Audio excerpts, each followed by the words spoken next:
নমস্কার সবাইকে, আশা করি সবাই খুব ভালো আছো। আমার রান্নার চ্যানেলে তোমাদের সকলকে জানাই স্বাগত। আজকের রেসিপি ভালো লাগলে চ্যানেলটা প্লিজ সাবস্ক্রাইব করে দিও, পাশে থাকা বেল আইকনটা প্রেস করে দিও যাতে আমি যখন ভিডিও দেব খুব সহজেই তোমাদের কাছে ভিডিওটা পৌঁছে যায়। তোমাদের করা একটা লাইক আর সাবস্ক্রাইব আমাকে পরবর্তী ভিডিও তৈরি করতে অনেকটা মোটিভেট করে। আমার ইউটিউব চ্যানেলের ডেসক্রিপশানে ফেসবুক পেজের লিঙ্ক দেওয়া আছে, তোমরা ফেসবুকে আমার রান্না দিতে চাইলে ফেসবুক পেজটা প্লিজ ফলো করে দিও। আজকে আমি তোমার সাথে শেয়ার করব খাঁটি বাঙালি ঘরোয়া রান্না আলু, বেগুন, বড়ি, ডাঁটা আর চিংড়ি মাছ দিয়ে দারুণ স্বাদের চচ্চড়ি। এই রান্নাটা যেমন সহজ তেমনই এই রেসিপিটা গরম ভাতের সাথে খেতে অসাধারণ লাগে।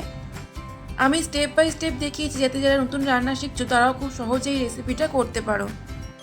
ভিডিওতে আমি কিছু টিপস শেয়ার করেছি যাতে তোমার বানানো চচ্চড়ির স্বাদও একদম পারফেক্ট হয়, তাই ভিডিওটা স্কিপ না করে অবশ্যই শেষ অবধি দেখার অনুরোধ রইল। চলো তাহলে দেরি না করে শুরু করা যাক আজকের রেসিপি আলু, বেগুন, ডাঁটা, বড়ি, চিংড়ি মাছ দিয়ে চচ্চড়ি।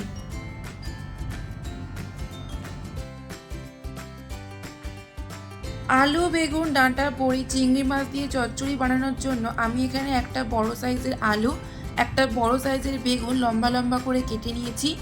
আর লাগবে ডাঁটা, 200 গ্রাম চিংড়ি মাছ আর বড়ি। আমি এখানে সমস্ত সবজি কেটে ধুয়ে জল ঝরিয়ে রেখেছি।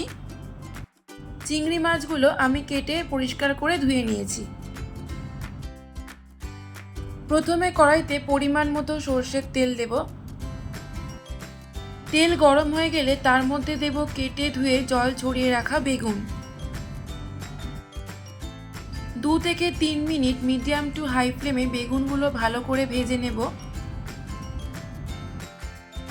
সামান্য হলুদ গুঁড়ো দেব। বেগুনগুলো খুব ভালো করে লাল লাল করে ভেজে নিতে হবে। আমি এখানে বেগুন ভাজার সময় নুন দিইনি, কারণ নুন দিলে বেগুন কড়াইয়ে জড়িয়ে যায়। বেগুনগুলো ভালো করে লাল লাল করে ভাজা হয়ে গেলে একটা পাত্রে তুলে নেব। ওই তেলেই দিয়ে দেব বড়ি।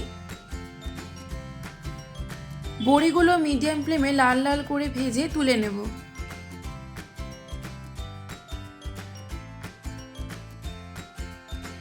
এরপর যেটুকু তেল আছে ওই তেলেই চিংড়ি মাছগুলো দিয়ে দেব। 1 চা চামচ হলুদ গুঁড়ো ও স্বাদ মতো নুন দেব। গ্যাসের ফ্লেম মিডিয়াম টু হাইতে করে দিয়ে মিনিট 2 চিংড়ি মাছগুলো ভেজে নেব। চিংড়ি মাছের আমি খোসা ছাড়াইনি, কারণ খোসার ভিতরে থাকলে চিংড়ি মাছ ভাজলে নরম থাকে, খোসা ছাড়িয়ে দিলে চিংড়ি মাছ ভাজলে শক্ত হয়ে যায়।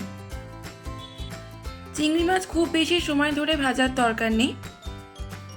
চিংড়ি মাছগুলো ভাজা হয়ে গেলে একটা প্লেটে তুলে নেব।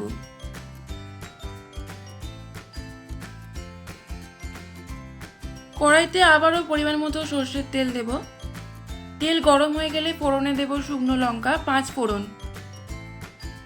হালকা নাড়াচাড়া করে ফোড়ন থেকে সুন্দর গন্ধ বেরোনো শুরু হলে তার মধ্যে দেব পেঁয়াজ কুচি। পেঁয়াজ 2 থেকে 3 মিনিট মিডিয়াম ফ্লেমে ভেজে নেব যাতে পেঁয়াজে লালচে রং আসে। পেঁয়াজ হালকা ভাজা ভাজা হয়ে গেলে তার মধ্যে দেব কেটে ধুয়ে জল ঝরিয়ে রাখা আলু। গ্যাসের ফ্লেম মিডিয়াম টু হাইতে করে দিয়ে 3 থেকে 4 মিনিট ধরে আলুগুলো ভালো করে ভেজে নেব। আলুগুলো ভালো করে ভাজা হয়ে গেলে আলুর কালারটা যখন চেঞ্জ হয়ে যাবে তখন এর মধ্যে দেব টমেটো কুচি,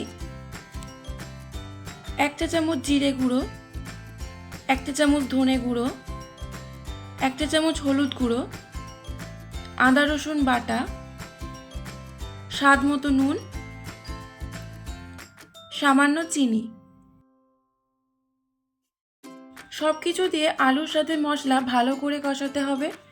যতক্ষণ না টমেটো আদা রসুনের কাঁচা গন্ধ চলে যায় ততক্ষণ মশলা ভালো করে কষাবো। যত ভালো করে সময় নিয়ে মশলা কষাবে রান্নার স্বাদ তত ভালো হবে। মিডিয়াম ফ্লেমে 4 থেকে 5 মিনিট ধরে আলুর সাথে মশলা ভালো করে কষাবো। চিনিটা এখানে অপশনাল, তোমরা দিতেও পারো নাও পারো, তবে চিনি দিলে রান্নার স্বাদে খুব সুন্দর ব্যালেন্স হয়। যাতে মশলা পুড়ে না যায় তার জন্য সামান্য জল দিয়ে দিয়ে মশলা কষাবো। কালারের জন্য আমি এখানে 1 চা চামচ কাশ্মীরি রেড চিলি পাউডার দেব।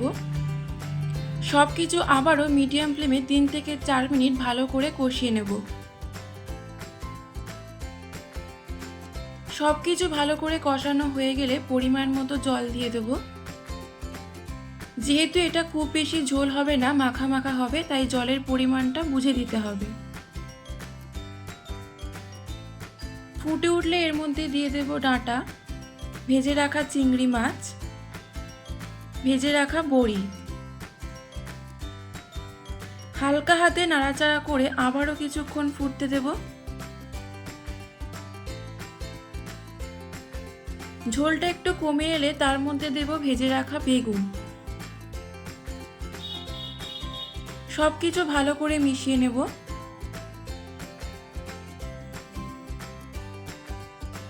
2 থেকে 3টে কাঁচা লঙ্কা চিড়ে দেব। তোমরা যে পরিমাণ ঝাল খাবে সেই বুঝে লঙ্কা দেবে।